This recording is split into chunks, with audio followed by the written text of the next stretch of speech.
My life and my career have completely changed. I walk down the street and someone will, "Are you Sutton Foster?" And I'm like, "Yes." I'm going, "What are they going to do to me?" But it's everything. I have 2 cast albums, original Broadway cast recordings. All of these things that I always wanted, I've always dreamed of. Well, there's a segue, which is we really ought to probably play something from one of those cast albums. Our brand new. Want to play something from the cast album of Little Women? Yeah, why don't we do the most recent first? This is the music of Jason Howland and the lyrics of Mindy Dickstein. And the show had been through a number of changes. And we were talking before we went on the air that we had been playing music from the, I guess you call it pre-production CD, which I think you did last August, was it? Mm-hmm. Yeah. Over the summer last year. And there were only 7 songs on it. And they had pretty much piano accompaniments. Suddenly, here you are with the brand new album, which just has been released in stores recently, with full orchestrations. Why don't you pick a number from one of your songs from the cast album? Tell us a little bit about how it works in the show. Well, at the end of the first act of the show, a lot of things have happened to Jo March. This is the entire story of Little Women. Jo ages from 16 to 20. It's truly a coming-of-age story. She becomes a girl, and then by the end, she's a young woman. And at the end of the first act, it's really her declaration and it's her anthem to be more than she even herself thinks possible. And it's her yearning to be astonishing. And it's a song called Astonishing, and it's a thrill every night to sing.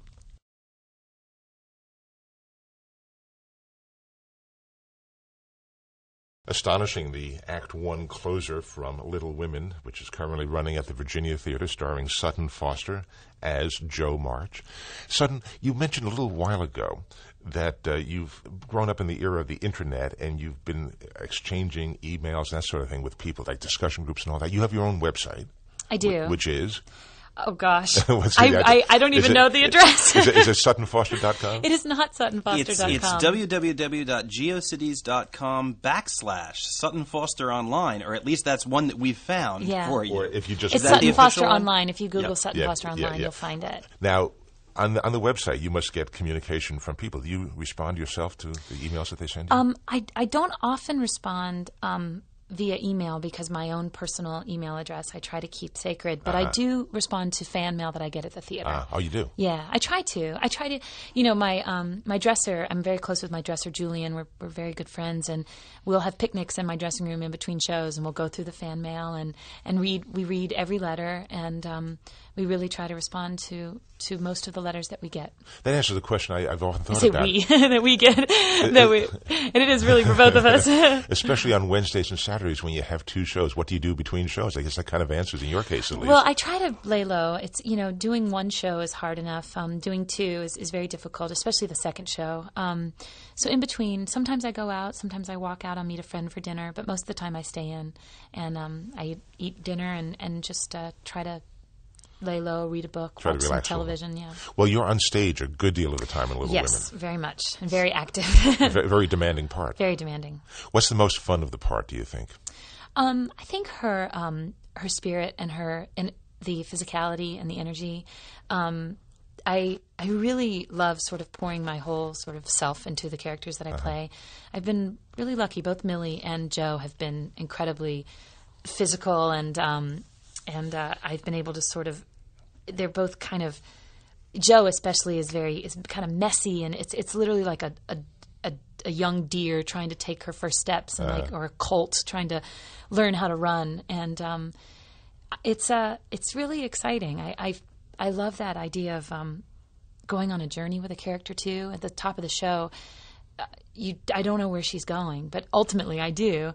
But I can just sort of get on the train and let it take me. Well, because you've kind of read the scripts, you well, yeah, you know how it ends. And I did it the night before. Yeah, right. But it's kind of like a ride, and it's one of the reasons why I love doing 8 performances a week, because I get the chance to sort of improve upon what I did the night before every night. How similar are Sutton Foster and Jo March, or Millie for that matter? How much do you resemble the characters you play? Well, I've been really lucky. Both Millie Dilmount and Jo March are very strong women. Millie's sort of objective was to marry her rich boss, and to basically, that was what she thought would make her truly modern and independent in a weird way. Well, that was back in the 1920s. 1920s, right? Yeah. And then, of course, Jo March doesn't want to marry. She wants to become a writer, make a name for herself, and support her family. And I think, as far as like my own MO, I'm similar to Jo March. Sutton is. I also grew up very much tomboy. My priorities were not fashion or makeup, or I was always the one coming in with scraped knees and running around pinching the boys, and trying on the swing sets and the trampolines and inviting my friends over. And I literally would force my friends into making music videos, murder mysteries. I have videotapes, and I would literally force them. It was so horrible. I'm like, okay, you're all coming over to my house. You all have to wear a costume, and I've written a murder mystery. I'm the murderer, and I'm going to kill you all, and then I'm going to kill myself. And I have these documented, and they're like ridiculous. But I was always very theatrical and very creative, and so is Jo March. So the number that opens Little Women, an operatic tragedy, where basically Jo March is staging with her sisters. And one of her blood and guts stories that she wrote. That's kind of similar to you in real life, from what you're saying. Yeah, absolutely. Really? Well, absolutely. As we're talking about you growing up, you seem to have made a fairly quick leap from theatricals in the family home into working professionally. And you talk about putting this stuff on. Now, we should mention that your brother is also an actor as well as a writer. He and is. Was that manifesting itself at the same time that you were a tomboy? Or Absolutely. how did this all Well, Hunter was always sort of the writer of the family. He's always had a passion for writing. And when we were growing up, he's also older than I am, so he was 6 years older. But as we were growing up, we became sort of, our outlet was really theater. My father worked for General Motors. My mom was a homemaker. So we really didn't have a background in theater or performing or entertainment. And we found the theater to be this very safe, wonderful place where we fit in and we belonged and we could express ourselves. And we both, we became involved in high school theater and community theater. And then it sort of naturally, freakishly segued into working professionally. Well, how'd you get the first professional job? My mom found a clipping in the Detroit Free Press for the first national tour of the Will Rogers Follies. They were coming to Detroit to audition for the chorus of girls. Now, about 3 weeks earlier were the Tony Awards.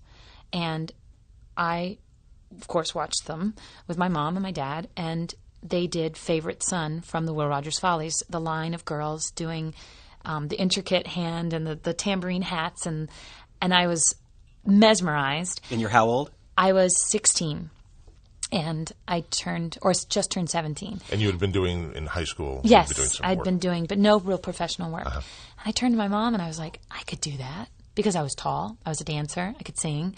I was 17, but I was like, I could do that. And then about 3 weeks later, she saw the article in the paper, and she's like, they're looking for the girls for the national tour. And I was like, well, it must be a joke. Why would they come to Detroit? And she said, well, here it is. And so we went down to the Fisher Theater in Detroit, Michigan. My mom and my dad and me, they sat in the audience, and I went up on stage, and Jeff Calhoun was there because he was the associate choreographer for Rogers Follies.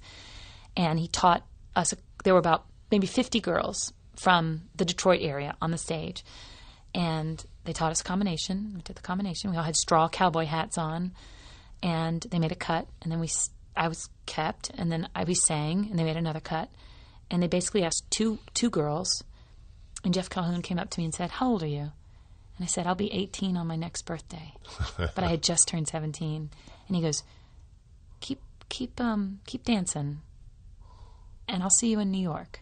And about a week later, I got a call, and they flew me to New York for a callback. First time I'd ever gone to New York. Myself, my mom, my dad, and my brother, we all flew to New York. Oh, we drove. We drove to New York. The first Broadway theater I ever walked into was the stage door of the Palace Theater. And the first Broadway, I stood on the set of the Will Rogers Follies at the Palace Theater with Tommy Tune, Cy Coleman, Jeff Calhoun in the audience. They taught us the combinations on the steps of the Will Rogers. I remember I was wearing like long sleeve leotard